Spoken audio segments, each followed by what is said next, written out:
Assalamualaikum warahmatullahi wabarakatuh. Nama saya Muhammad Hadi Zufairi bin Fauzi, nombor matrik 067411. Baik, pada hari ini kumpulan kami akan membentangkan tentang sebuah kitab iaitu Risalah Aswaja, Risalah Ahli Sunnah wal Jamaah karya KH Hashim Asy'ari. Baik, tanpa melengahkan masa, jom kita pergi ke pendahuluan.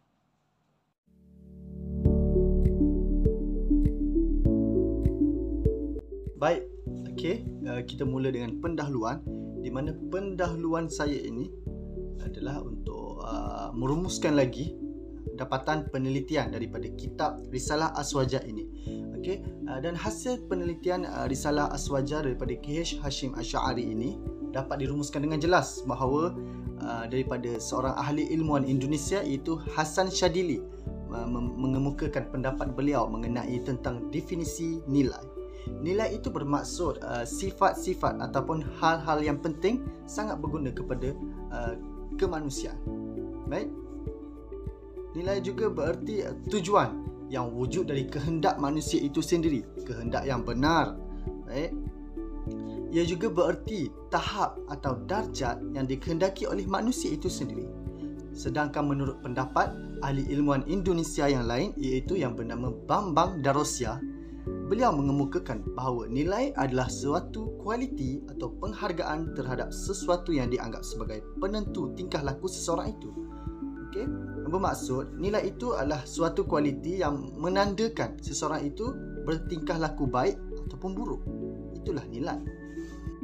Oleh yang demikian, dapatlah difahami bahawa apa yang difahami tentang nilai daripada perbincangan ini adalah sesuatu yang sangat bermutu, berkualiti dan sangat berguna bagi manusia.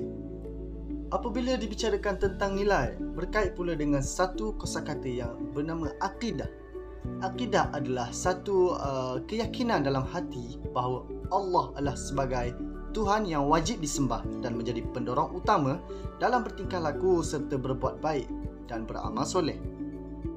Kitab Risalah Aswaja ini adalah salah satu karya-karya KH Hashim Asy'ari di mana kitab ini membincangkan tentang persoalan dari sudut Islam, keyakinan dari sudut iman dan hingga kepada kepribadian diri iaitu dari sudut ihsan di mana selama ini dipegang oleh seluruh masyarakat Muslim, terutamanya warga Nadlatul Ulama. Melalui kitab itu, KH Hashim Asy'ari telah menyatakan doktrin, pemikiran hingga model yang ideal tentang gerakan keagamaan bagi penguatan akidah umat Islam.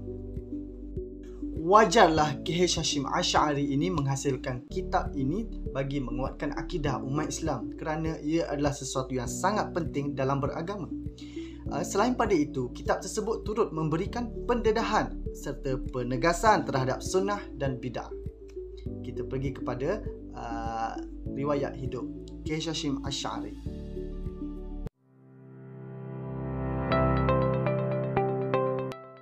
KH Hashim Asy'ari merupakan seorang ulama yang terkenal yang menetap di Indonesia di mana hampir keseluruhan penduduk di Jawa memanggil beliau dengan gelaran Hadratus Syekh yang bermaksud Maha Guru. Nama penuh beliau ialah KH Muhammad Hashim Asy'ari dan beliau dilahirkan di sebuah perkampungan Gedang, Jawa Timur pada hari Selasa 24 bulan Zulkaidah tahun 1287 Hijrah bersamaan 14 Februari 1871 Masihi. Baik, beliau wafat pada tanggal 25 Julai 1947 dan dimakamkan di Tebuireng. Hadratus Syekh KH Hashim Asy'ari adalah salah seorang ahli cendekiawan Muslim yang bukan saja pakar dalam bidang dakwah bil-hal dan cekap dalam dakwah bil-lisan, tetapi juga beliau aktif dalam dakwah bil-qalam. Baik, semua istilah-istilah yang diterangkan dapat difahami bahawa penelitian ini bertujuan untuk membahaskan tentang nilai-nilai akidah yang dalam kehidupan dengan berpandukan sebuah kitab yang bertajuk Risalah Aswaja karya KH Hashim Asy'ari dan betapa pentingnya nilai-nilai tersebut dalam kehidupan masyarakat Islam, lebih-lebih lagi di era moden ini. Terkandungnya nilai Islam, iman dan ihsan. Baik, secara ringkas antara sebab-sebab kitab Risalah Aswaja membahaskan tentang nilai akidah adalah yang pertama, akidah merupakan suatu bentuk keyakinan yang perlu dipertahankan, lebih-lebih lagi pada zaman globalisasi pada masa kini. Tambahan pula wujudnya pelbagai pendapat atau persoalan yang sengaja diajukan atau ditanyakan bertujuan mengkerdilkan kekuasaan Allah Subhanahu Wa Taala bagi mengganggu-gugat keyakinan umat Islam. Akidah Ahlus Sunnah wal Jamaah dibentuk melalui asas keyakinan yang diajarkan oleh Nabi Muhammad sallallahu alaihi wasallam. Ia perlu dipertahankan dan didedahkan kepada generasi yang akan datang. Baik, yang kedua, kian meningkat hari makin banyak masalah akidah yang dibahas dan dikaji oleh para ilmuwan klasik maupun moden. Bahkan ada yang dijadikan sebagai bahan perdebatan dan perbahasan dalam kemajuan teologi. Baik, dan yang terakhir, kitab Risalah Aswaja ini merupakan sebuah buku yang dihasilkan di mana ketika itu berlakunya perdebatan politik keagamaan di Indonesia, iaitu di mana masyarakat yang berpegang pada pendapat klasik dan moden masing-masing mengemukakan pendapat yang pelbagai dan yang berbeza. Oleh yang itu, pemikiran K.H. Hashim Asy'ari yang dicatat dalam kitab Risalah Aswaja ini masih lagi ia dijadikan sebagai rujukan bagi menjawab permasalahan yang wujud sehingga kini. Maka dari itu, beramal dengan isi kandungan kitab Risalah Aswaja adalah sesuatu yang penting dan dapat mengembangkan wawasan dalam pengajian Islam. Sukalah saya untuk berkongsi bahawa agama itu sangat-sangat berfungsi dalam kehidupan sehari-hari manusia, terutamanya sebagai panduan dan pedoman. Jika diteliti dengan lebih lagi, agama itu berfungsi sebagai medium untuk berkomunikasi dan medium untuk mengenal Tuhan serta merupakan sumber utama maklumat mengenai alam semesta. Baik, menurut agama, kewujudan Tuhan sangat fundamental. Ia bermaksud zat yang diyakini mencipta seluruh alam semesta sekaligus menjadi tempat untuk memohon doa. Agama Islam telah lahir ke dunia melalui utusan Rasulullah sallallahu alaihi wasallam, dan selagi mana Rasulullah sallallahu alaihi wasallam masih lagi hidup, selagi itulah pemeliharaan terhadap keaslian ajaran dan kemuniannya terjaga. Namun, pada saat ajaran agama Islam berkembang pesat setelah melalui proses yang agak lama, wujud pula ajaran yang menyimpang dari agama Islam ini yang asal, dan ini merupakan kenyataan yang tidak dapat dielakkan. Al-Imamu Al-Bukhari meriwayatkan hadis dalam kitab sahihnya dari Ibnu Umar bahawa Rasulullah sallallahu alaihi wasallam bersabda, agama Islam itu dibangunkan dengan 5 tiang. Tiang yang pertama iaitu bersaksi bahawa tiada Tuhan yang layak disembah melainkan Allah dan bersaksi bahawa Nabi Muhammad itu pesuruh Allah. Yang kedua, menunaikan solat. Yang ketiga, mengeluarkan zakat. Yang keempat, menunaikan ibadah haji bagi yang berkemampuan. Dan yang terakhir, berpuasa di bulan Ramadan. Baik, penjelasan daripada hadis Nabi ini ialah tiang yang pertama merupakan tiang yang utama, paling utama, iaitu ucapan 2 kalimah syahadah yang merupakan inti akidah Islam. Seterusnya disusuli dengan tiang-tiang yang lain. Betapa besarnya peranan dan pengaruh akidah terhadap dakwah Islam sehinggakan ayat-ayat Al-Quran lebih dari 1/3 berbicara mengenai akidah. Akidah bermaksud iman. Akidah bermaksud mempercayai sesuatu perkara secara yakin dan tanpa ragu-ragu. Konsep iman atau akidah mencakupi 6 aspek. Apakah aspek tersebut? Baik, yang pertama, beriman kepada Allah. Yang kedua, beriman kepada para malaikat. Dan yang ketiga, beriman kepada kitab-kitab. Seterusnya, beriman kepada nabi-nabi dan para rasul. Seterusnya, beriman kepada hari akhirat. Dan akhir sekali, beriman kepada qada dan qadar. Akidah adalah bertujuan mendidik perilaku diri supaya berupaya membersihkan jiwa dan mendorong diri untuk menjadi insan yang lebih mulia. Kewajipan pertama bagi seorang hamba Allah tidak lain dan tidak bukan ma'rifatullah, bererti mengenal Allah. Kemudian itu baru melaksanakan segala jenis ibadat yang hanya kepada Allah Subhanahu Wa Taala. Pada zaman globalisasi kini, pemahaman berkaitan akidah sangat-sangat diperlukan. Kerana apa? Kerana kepentingannya untuk dipelajari oleh seluruh umat Islam tidak kira zaman. Okey, dengan mempelajarinya menandakan umat Islam telah menjaga dan melaksanakan tanggungjawab terhadap perintah Allah. Sesuai dengan firman Allah Subhanahu Wa Taala, Bismillahirrahmanirrahim. Ya ayyuhan nasu ubudu rabbakumul ladzi khalaqakum wal ladzina min qablikum la'allakum tattaqun. Yang bermaksud, wahai manusia, Sembahlah Tuhanmu yang telah menciptakanmu dan orang-orang sebelum kamu, agar kamu bertakwa. Surah Al-Baqarah ayat yang ke-21.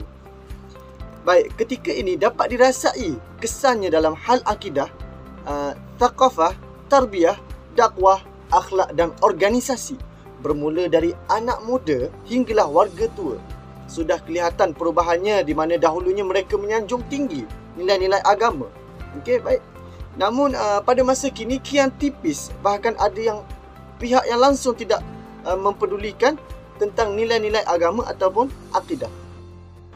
Bagi mengelak perkara seperti penyimpangan dalam ajaran agama Islam dan ketidakcanaan masyarakat umat Islam pada masa kini, ulama-ulama telah bertungkus lumus menghasilkan karya-karya yang agung bagi mendorong umat Islam dalam menjaga akidah mereka dengan lebih mantap. Melalui kitab-kitab ini juga, umat Islam didedahkan dengan pelbagai jenis ilmu keagamaan yang dapat menjaga keaslian serta kemurnian ajaran agama Islam itu sendiri, yang telah disampaikan oleh Rasulullah SAW. Buku atau kitab Risalah Aswaja merupakan salah satu karya yang dijadikan rujukan nilai-nilai akidah. Kitab yang dikarang oleh K.H. Hashim Asy'ari ini terkandung gerakan keagamaan serta nilai-nilai akidah yang dilengkapi dengan dalil-dalil, penjelasan dan keterangan. Kitab ini terkandung kemuliaan dan kejayaan umat Islam itu sendiri. Turut juga disemat dengan ketenteraman dan keselamatan kerana K.H. Hashim Asy'ari telah menetapkan nilai akidah yang benar dalam kitab ini dengan menurut tariqah ahli sunnah wal jamaah. Menurut isi kandungan kitab ini, K.H. Hashim Asy'ari telah menolak keras kesesatan yang disebarkan oleh para ahli bid'ah lagikan pendusta agama, serta beliau menjelaskan muslihat-muslihat para penyeleweng yang sesat. Dari gambaran ringkas mengenai kitab Risalah Aswaja ini, dapatlah saya simpulkan bahawa betapa pentingnya umat Islam pada masa kini mempertahankan dan memelihara nilai-nilai akidah yang semakin luntur dalam kalangan masyarakat Islam. Oleh itu, wajarlah kita mengkaji lebih lagi tentang permasalahan akidah yang dialami oleh masyarakat dengan merujuk kitab Risalah Aswaja ini. Assalamualaikum warahmatullahi wabarakatuh. Saya Muhammad Irwan Iskandar bin Ahmad. InsyaAllah akan membentangkan pembentangan yang bertajuk pengertian akidah. Akidah merupakan masalah yang paling penting dan serius di dalam Islam kerana akidah adalah dasar dalam setiap perkara dan ibadah yang dilakukan oleh seseorang individu, sehingga diterima ataupun tidak sebuah amalan itu ataupun sesuatu ibadah itu di sisi Allah Subhanahu wa ta'ala bergantung kepada akidah dan kepercayaan individu itu sendiri. Perkataan akidah secara bahasanya berasal daripada perkataan al-aqdu, iaitu bermaksud ikatan. Di samping itu, akidah adalah kepercayaan dan keyakinan yang kuat kepada Allah Subhanahu wa ta'ala sebagai Tuhan yang patut disembah dan dituruti segala perintahnya dan menjauhkan diri daripada segala larangannya yang telah ditetapkan olehnya, dan daripada segala perbuatan yang kita lakukan seperti mengikut segala perintahnya dan meninggalkan segala larangannya, maka dan melakukan sesuatu amalan itu kerana Allah Subhanahu wa ta'ala semata-mata, maka terlahirlah daripada itu sebuah amalan, iaitu amalan soleh, amalan ikhlas hanya kepada Allah Subhanahu wa ta'ala. Seterusnya, menurut Prof. Dr. T.M. Hasbi Shidiki, akidah adalah urusan yang harus dibenarkan di dalam hati dan diterimanya dengan secara puas serta tertanam kuat di dalam jiwa dan tidak dapat digoncangkan oleh apa-apa sekalipun. Selain itu, berkata Nasaruddin Razak yang mengatakan bahawa akidah adalah perkara penting dan perkara fundamental dalam Islam dan ia merupakan titik tolak permulaan seseorang Muslim. Maka dari itu dituntut oleh setiap Muslim pembenaran hati secara mutlak sehingga benar-benar mencapai tingkat keyakinan yang padanya tiada lagi keraguan dan padanya tiada lagi kesesalan dan padanya tiada lagi kebimbangan yang menjadikan diri kita mudah terpesong kepada perkara-perkara selain berpegang teguh dengan ajaran Islam dan berpegang teguh bahawa Allah Subhanahu Wa Taala adalah Tuhan yang Maha Esa dan Tuhan yang patut disembah. Seterusnya, Abu A'la Al-Maududi mengatakan bahawa iman dan Islam ibarat akar dengan pohon. Jika tiada akar, maka tidak tumbuhlah pohon. Demikian pula begitulah mustahil juga bagi seseorang yang tidak memiliki iman untuk memulai dirinya mencapai mukmin. Iman sebagai landasan dinul Islam bersifat abadi dan universal, tidak berubah sepanjang zaman. Sekian daripada saya. Sekian, terima kasih. Assalamualaikum warahmatullahi wabarakatuh. Nama saya Muhammad Firdaus Rahman. Nombor bateri 067395. Okey, saya akan menyambung perbatangan daripada kawan saya. Okey, saya akan menerangkan berkaitan dengan pengertian akidah. Okey, dari segi etimologi ataupun terminologi, akidah ialah kepercayaan ataupun keyakinan kepada sesuatu yang hendaklah diakui dengan benar tanpa sedikit pun keraguan. Sebagai contohnya ialah keyakinan kepada Tuhan dan juga ajarannya ataupun agama yang diturunkan olehnya. Okey, kemudian agama juga telah menetapkan kedua-duanya melalui Al-Quran dan juga Al-Hadis bahawa dalam kerangka akidah harus mengandungi 6 rukun utama.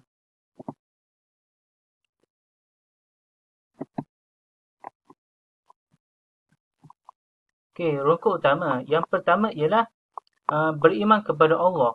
Okey, beriman kepada Allah merupakan rukun iman yang pertama dan paling asas. Hal ini bermaksud kita mestilah beriman kepada keesaan zat, sifat dan perbuatannya. Ini menunjukkan bahawa hanya Allah yang layak disembah sebagai firman Allah Subhanahu Wa Taala, A'udzubillahi minasyaitonirrajim. Dzalikumullahu rabbukum la ilaha illahu khaliqu kulli syai'in fa'buduhu wa huwa 'ala kulli syai'in wakil. Ayat 102 yang bermaksud, itulah Allah Tuhan kamu, tidak ada Tuhan selain Dia, pencipta segala sesuatu, maka sembahlah Dia. Dialah pemeliharaan segala sesuatu. Surah Al-An'am ayat 102.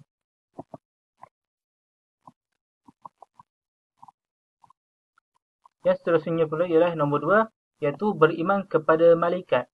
Okey, beriman kepada malaikat adalah tiang utama akidah.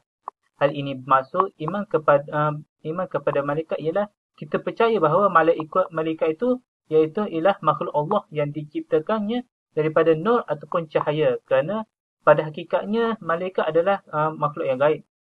Jadi kita tidak boleh melihatnya.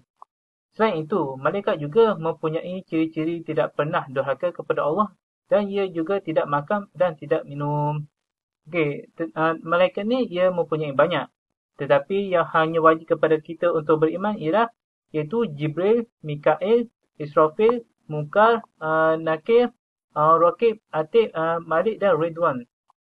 Seperti mana yang difirmankan oleh Allah Subhanahu Wa Taala, Ya ayyuhallazina amanu qu anfusakum wa ahlikum naran wa quduhan nas wal hijaratu 'alayha malaikatun ghilazun shidadun la ya'suna Allah ma amarahum wa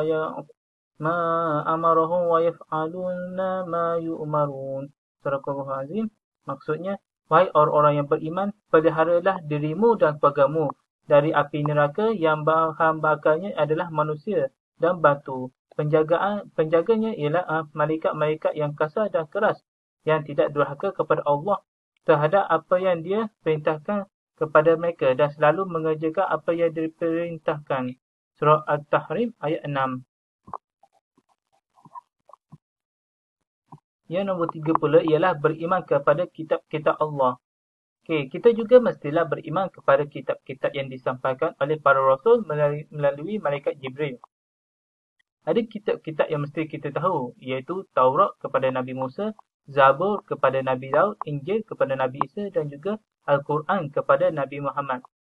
Firman Allah Subhanahu Wa Taala, A'udzubillahi minasyaitonirrajim. Nazzala 'alaikal kitaba bil haqqi musaddiqan lima baina yadayhi wa anzala at-taurata wal injil. من قبل هدى للناس وأنزل الفرقان innal ladzina kafaru bi ayatillahi lahum azabun syadid wallahu azizun dzuntiqam. Surah Azim, maksudnya dia menurunkan kitab Al-Quran kepadamu Muhammad yang mengandungi kebenarannya dan membenarkan kitab-kitab yang sebelumnya, dan menurunkan Taurat dan Injil sebelumnya sebagai petunjuk bagi manusia, dan dia menurunkan Al-Furqan. Sesungguhnya orang-orang yang ingkar terhadap ayat-ayat Allah akan memperoleh azab yang berat. Allah Maha Perkasa lagi mempunyai hukuman. Surah Al-Imran ayat 3 dan 4. Yang keempat pula ialah beriman kepada Rasul. Beriman kepada Rasul Allah juga merupakan salah satu daripada rukun utama. Hal ini dikatakan demikian kerana mereka adalah umat pilihan Allah yang diberi tugas untuk menyampaikan risalah kepada manusia agar berada di jalan yang lurus, agar manusia selamat di dunia dan di akhirat. Pada asasnya, para Nabi dan Rasul Allah adalah manusia biasa yang mempunyai ciri-ciri manusia seperti makan, minum, tidur, berumah tangga dan lain-lain, dan juga mereka juga mati. Sebagai firman Allah Subhanahu Wa Taala, Auzubillahi minasyaitonirrajim, Ya ayyuhallazina amanu aminu billahi wa rasulihi wal kitabil ladzi nazzala ala rasulihi wal kitabil ladzi anzala min qabl wa man yakfur billahi wa malaikatihi wa kutubihi wa rusulihi wal yaumil akhir faqad dalla dalalan ba'ida. Surah Azim, maksudnya, wahai orang-orang yang beriman, tetaplah beriman kepada Allah dan Rasulnya, dan kepada kitab Al-Quran yang diturunkan kepada Rasul-Rasulnya, serta kitab yang diturunkan sebelumnya. Barang siapa ingkar kepada Allah, malaikat-malaikatnya, kitab-kitabnya, Rasul-Rasulnya dan hari kemudian, maka sungguh orang itu telah tersesat sangat jauh. Surah An-Nisa ayat 136.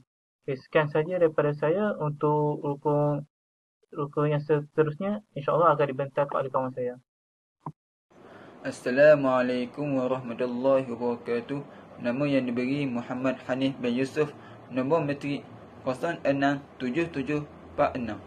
InsyaAllah hari ini saya akan menerangkan sedikit berkenaan akidah yang bertajuk Nilai-nilai agama dalam kitab Risalah Ahlussunnah wal Jamaah karya Khair Haji Hashim Asy'ari. Salah satu elemen penting dalam ajaran agama Islam adalah akidah. Ajaran ini merupakan persoalan dasar yang harus diyakini seorang Muslim sebelum ajaran yang lain. Ibarat tadi kekang, akidah mengendalikan seorang Muslim agar tidak berjalan tanpa arah yang jelas. Ia akan mengarahkan seorang Muslim menuju tujuan yang dicita-citakan, iaitu kebahagiaan dunia dan akhirat.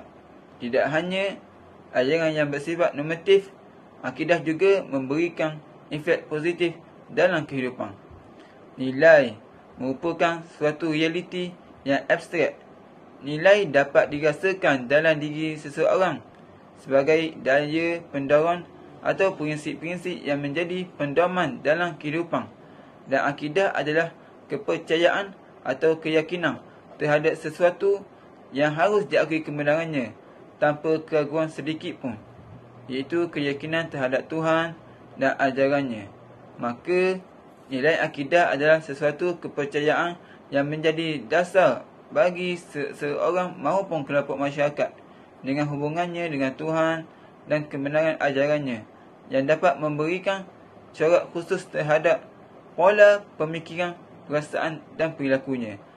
Di dalam kitab Risalah Ahlussunnah wal Jamaah ini, Khair Haji Hashim berusaha menjelaskan permasalahan yang berkisar pada hujah-hujah tentang keyakinan, amalan hingga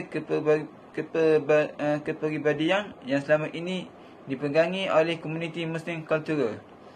Hal ini semakin menarik kerana pada saat ini masyarakat dihadapkan dengan pelbagai kefahaman agama. Masyarakat di era global saat ini sedang memerlukan sebuah rujukan untuk keyakinan amalan, sehingga kepribadian bagi masyarakat Muslim itu sendiri. Kitab Risalah Ahlussunnah wal Jamaah ini mampu menjadi solusi bagi masyarakat dalam menghadapi kefahaman beragama dalam aspek iman, Islam dan ihsan. Selain itu, tercemat dalam kitab ini mampu memberikan keteguhan hati kepada masyarakat Muslim agar konsisten dalam menetapi keyakinan, menjalani amalan sehingga memiliki kepribadian yang selama ini dianuti.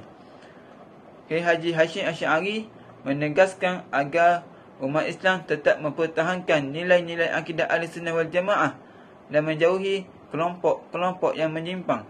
Dalam membetulkan ajaran-ajaran menyimpang ini, Kiai Haji Hashim Asy'ari menggunakan dalil-dalil Al-Quran, hadis-hadis yang sahih dan pendapat para ulama. Begitu apa yang disampaikan dari Ahli Jamaah menjadi seperti galakan untuk tidak menghina ulama dan khalaf. Kiai Haji Hashim Asy'ari mengutip pendapat Syekh Muhammad Bahis Al-Hanafi Al-Musi dalam kitab Tauhid Al-Fu'ad min Danas Al-I'tiqad bahawa kelompok ini banyak menguji kaum muslimin baik salaf maupun khalaf dengan banyak fitnah. Mereka sebenarnya aib dalam Islam dan sebagai organ Islam yang rosak dan harus dibuang. Mereka bagaikan orang yang terjangkit penyakit kusta yang harus Mereka adalah kaum yang mempermainkan agama. Mereka menghina para ulama salaf dan khalaf, bahawa mereka para ulama tersebutkanlah orang yang maksum sehingga tidak patut diikuti, baik yang hidup maupun yang mati. Mereka laksana melukai kehormatan ulama dengan menyebarkan kefahaman yang membingungkan di hadapan orang-orang bodoh dengan tujuan membutakannya dan agar menimbulkan kerosakan di muka bumi. Pendapat Syekh Muhammad Bahis Al-Hanafi Al-Musi di Kiai Asy'ari untuk mengkritik dan membetulkan kelompok-kelompok yang menghina ulama salaf dan khalaf, bahawa kelompok yang menghina para salaf khalaf adalah orang yang harus dijauhi. Mereka memainkan agama. Dalam hal ini sebenarnya Kiai Haji Hashim ingin memberi penegasan bahawa menghina ulama dan khalaf merupakan perbuatan yang tidak baik dan harus dihindari. Umat Islam harusnya menghormati para ulama salaf dan khalaf kerana mereka adalah orang-orang yang pintar. Bahkan pendapatnya atau tuanya sangat diperlukan untuk memperkuat, menambah keyakinan dalam jalankan sesuatu amalan dalam ibadat maupun dalam bermasyarakat. Sekian dan saya, wallahu a'lam.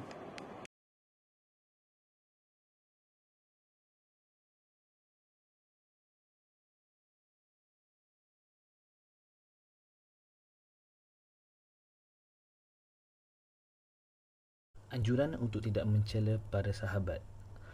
Al-Qadhi ia berkata dalam Asy-Syifa, diriwayatkan dari Abdullah bin Mughaffal radhiyallahu anhu bahawa Rasulullah sallallahu alaihi wasallam telah bersabda, takutlah kepada Allah terkait para sahabatku. Janganlah kalian menjadikan mereka sebagai sasaran hinaan sesudahku. Barang siapa mencintai sahabat, maka atas nama cintaku aku mencintai mereka. Dan barang siapa membenci sahabat, maka atas nama kebencianku aku membenci mereka. Barang sesiapa menyakiti sahabat, sungguh dia telah menyakitiku. Dan barang siapa menyakitiku, sungguh dia telah menyakiti Allah Subhanahu Wa Taala. Dan barang siapa menyakiti Allah, maka Allah menyiksanya. Hadis riwayat Tirmizi. Dalam satu kisah, seorang Arab yang tinggal di gunung datang kepada Rasulullah SAW. Dan satu hari dia meminta nasihat tentang agamanya. Maka beliau bersabda, bertakwalah kepada Allah Subhanahu Wa Taala.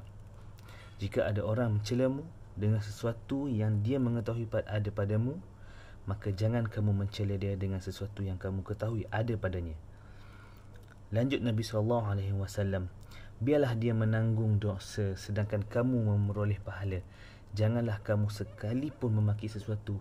Beliau sedang mengajarkan pentingnya etika dalam berhubungan sosial. Seorang Muslim tidak semestinya mengucapkan hal yang sia-sia, apalagi sampai menyakiti hati orang lain, dan macam-macam lagi lah. Bahkan tidak sepatutnya kejahatan dibalas dengan kejahatan. Kisah lain yang juga menunjukkan anjuran Rasulullah SAW, setelah Mekah berhasil dibebaskan dari pengaruh musyrikin, Nabi Muhammad SAW kemudian mendatangi Taif. Daerah itu cukup bermakna dalam sejarah awal dakwah Islam, sebab pernah penduduknya melempari kaki beliau dengan batu kerana menolak kehadiran Rasulullah sallallahu alaihi wasallam. Kini sekarang ni keadaan dah berubah. Risalah Islam sudah sampai di Taif. Saat ini beliau ditemani Abu Bakar dan 2 orang putera Sa'id bin Ash.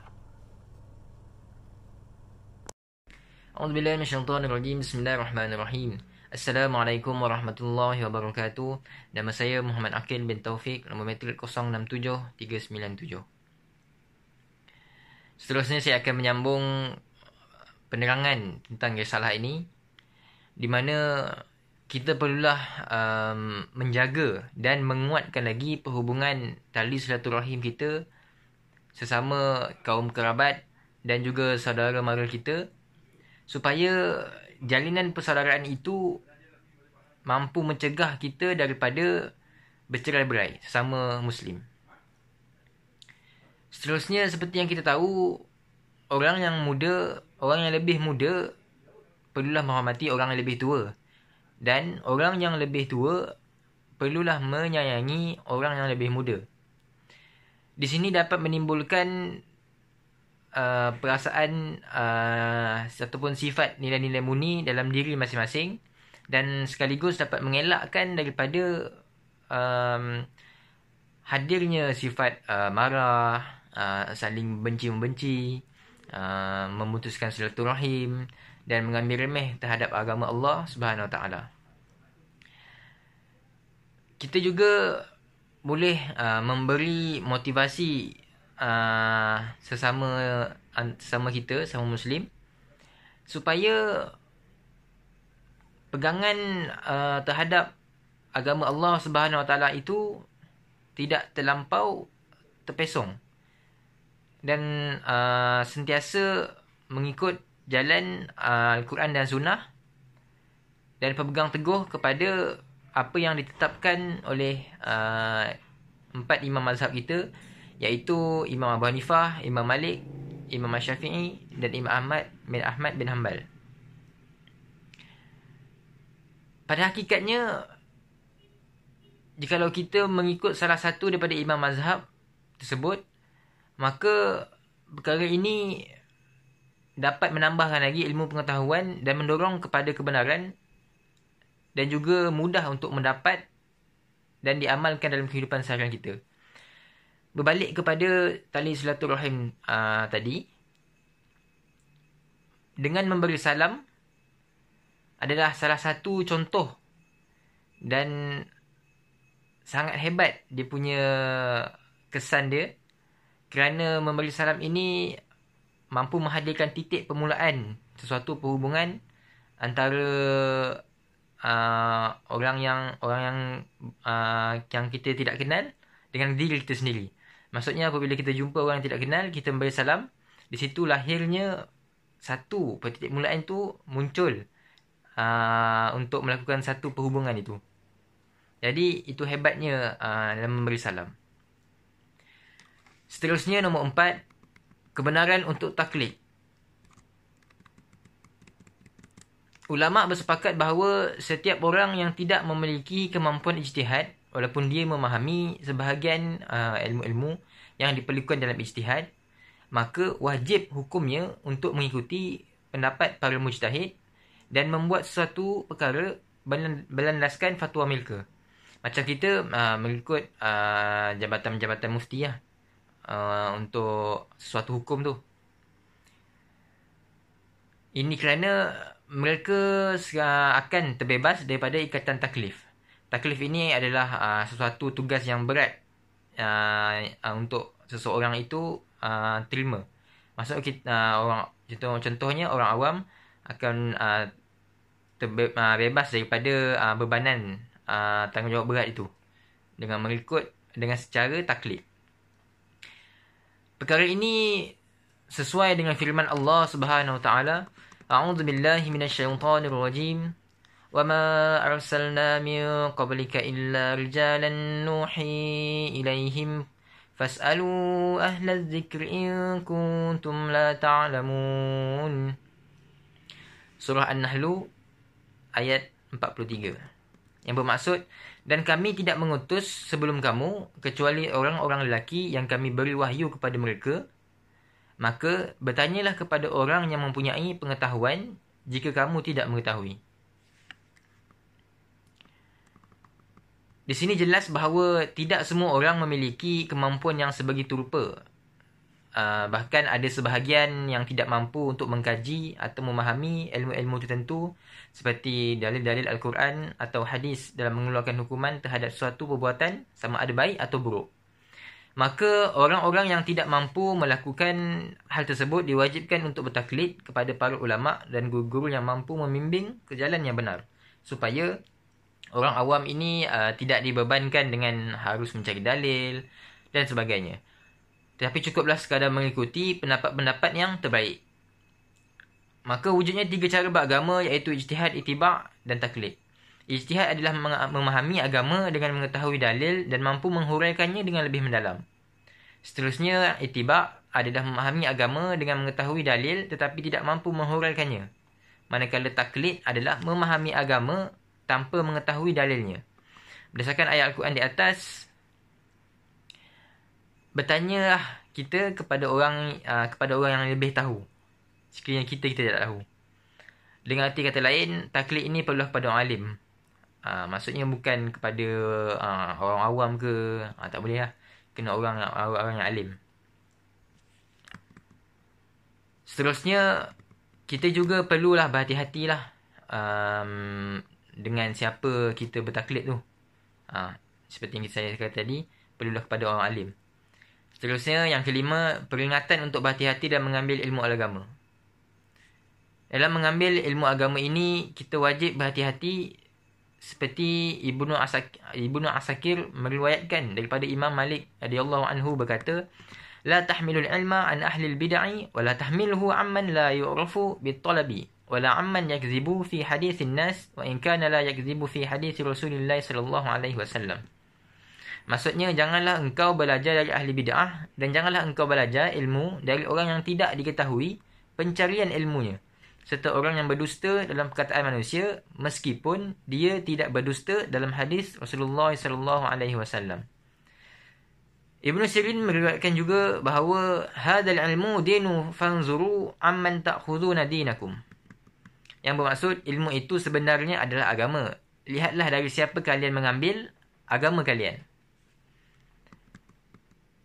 Al-Munawi radhiyallahu anhu juga berkata, makna atau maksud daripada kaum munafik itu sendiri ialah tidak pandai berbicara, hatinya kosong dari amal, menjadikan ilmu sebagai suatu pekerjaan untuk mencari makan dan menjadikannya sebagai salah satu kesombongan yang ditafsirkan melalui dirinya sendiri. Di situ jelaslah bahawa K.H. Hashim Asy'ari adalah tokoh yang sangat menjaga keutuhan yang nilai akidah Ahlussunnah wal Jamaah. Wallahu a'lam.